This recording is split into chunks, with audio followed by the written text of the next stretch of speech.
तो बच्चों ये भी क्वेश्चन देखते हैं, बहुत बढ़िया है। कह रहा है कि how much heat energy is released when 5 gram of water at 20 degree Celsius changes into ice eight 0 degree Celsius. मतलब कह रहा है कि वाटर आपको लेना है। क्या? वाटर।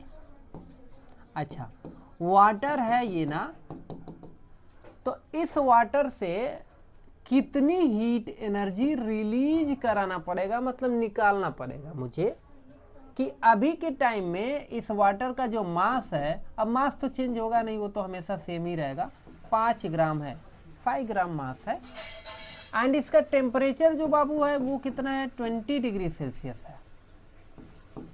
ठीक है, अब 20 डिग्री सेल्सियस है, तो ये कह रहा है कि इसमें से हम कितनी हीट एनर्जी निकालेंगे कि ये किस में कन्वर्ट हो जाए, आइस में कन्वर्ट हो जाए, आइस। ठीक है ना, मतलब बोले तो यहाँ पर क्यूब हम कर देते हैं। ओके, लेकिन रुको रुको रुको, क्या ये तुरंत आइस में कन्वर्ट हो जाएगा? नहीं। जब इसमें से हीट एनर्जी बाबू आप निकालोगे, मतलब Q1 यहाँ से रिलीज करोगे ना, Q1, तो सबसे पहले ये क्या किस में कन्वर्ट होगा? किसी में नहीं कन्वर्ट होगा, वाटर ही रहेगा, वाटर ही रहेगा, लेकिन इसका जो टेम्परेचर होगा वो कितना हो जाएगा, 0 डिग्री सेल्सियस हो जाएगा। समझ में आया? उसके बाद फिर और जब हीट एनर्जी यानी कि आप Q2 इसमें से रिलीज करोगे, तब जाके ये किस में कन्वर्ट हो जाएगा, आइस में कन्वर्ट हो जाएगा, आइस। तब ये आइस में कन्वर्ट होगा। बातें समझ में आया? मतलब पहले हीट एनर्जी Q1 आप इसमें से रिलीज करोगे तो पहले बनेगा 0 डिग्री सेल्सियस का वाटर, क्योंकि अभी टेम्परेचर 20 डिग्री सेल्सियस है, तो 20 से 0 लाने में आप वहाँ से हीट एनर्जी तो रिलीज करेंगे ना, उसमें से निकालेंगे ना, तभी तो 0 तक पहुँचेगा। जैसे फ्रीज में हमने इसको रख दिया, तो फ्रीज रेफ्रिजरेटर जो होता है वो क्या करता है, जो पानी होता है उसमें से हीट एनर्जी खींच खींच के बाहर निकालता है।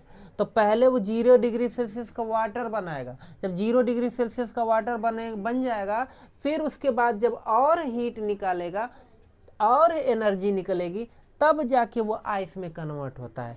तो यहाँ आपका जो है Q2 जो आएगा फार्मूला काम में, वो आएगा ml, लैटेंट हीट वाला। समझ में आया? क्योंकि यहाँ पर क्या चेंज हो रहा है, स्टेट चेंज हो रहा है, लेकिन यहाँ पर स्टेट चेंज नहीं हो रहा है।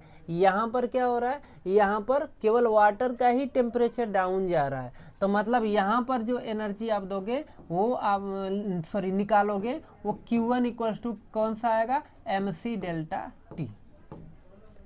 बातें समझ में आया? तो कह रहा है कि आप जो है क्या बताइए कि कितनी हीट एनर्जी रिलीज करना पड़ेगा। तो यानी कि आपसे वो Q1 प्लस Q2 पूछ रहा है यहाँ पे। समझ में आया? तो चलिए पहले Q1 हम फाइंड करते हैं। ठीक है ना, Q1 इक्वल्स टू हो जाएगा, मास कितना है, मास है 5 ग्राम।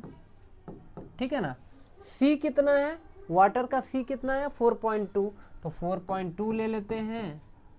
और इसके बाद डेल्टा T, टेम्परेचर में कितने का चेंजिंग आ रहा है, 20 से 0 जा रहा है ना, तो मतलब कि 20 डिग्री सेल्सियस का चेंजेस आ रहा है, तो यहाँ पर 20 कर लेते हैं। तो Q1 इक्वल्स टू आपका हो जाएगा, ये 2 2 जा 4, 2 4 जा 8, 84, और ये 5, मतलब Q1 इक्वल्स टू आपको मिल जाएगा, हाँ ठीक है ना, 420 जूल। इतना तो हीट एनर्जी जब आप इसमें से रिलीज करोगे तो इसका टेम्परेचर 20 से 0 डिग्री सेल्सियस हो जाएगा। अब आएगा इसका काम, क्योंकि अब उसके बाद वाटर अपना स्टेट चेंज करेगा, मतलब कि लिक्विड से सॉलिड में कन्वर्ट होगा। तो लिक्विड से सॉलिड के लिए ये फार्मूला काम में आएगा।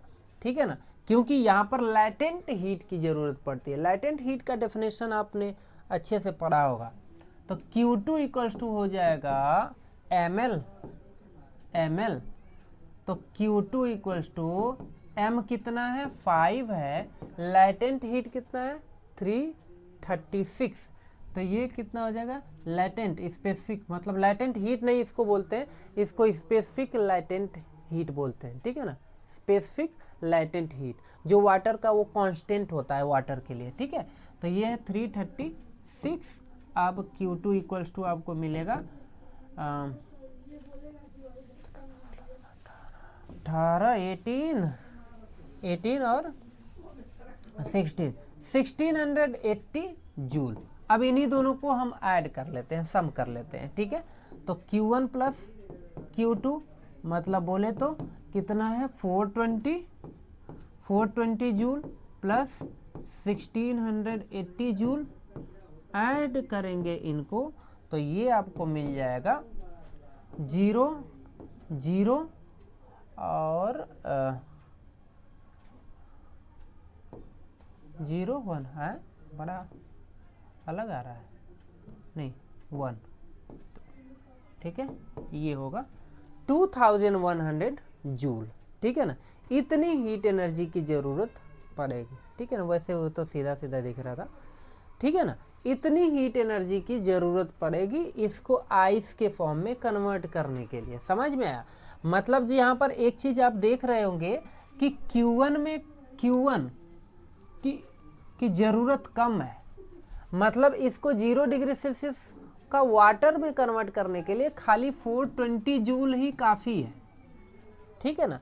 लेकिन जब उसी को आइस के फॉर्म में कन्वर्ट कर रहे हैं तो कितना, लगभग 4 टाइम ज़्यादा, मतलब 4 टाइम ज़्यादा हमें हीट एनर्जी रिलीज करानी पड़ रही है, और यहाँ पर खाली 420 जूल रिलीज कर दिया, काम हो गया। इससे क्या पता चल रहा है, इससे ये पता चल रहा है कि जब इसको मेल्ट करना रहेगा ना आइस को, तो और उतना ही हीट एनर्जी आपको देना भी पड़ेगा, ठीक है ना। तो इसीलिए आइस को मेल्ट करने में हीट एनर्जी की ज़्यादा ज़रूरत पड़ती है, समझ में आया। तो चलिए नोट कर लीजिए इस चीज़ को, अच्छा क्वेश्चन है।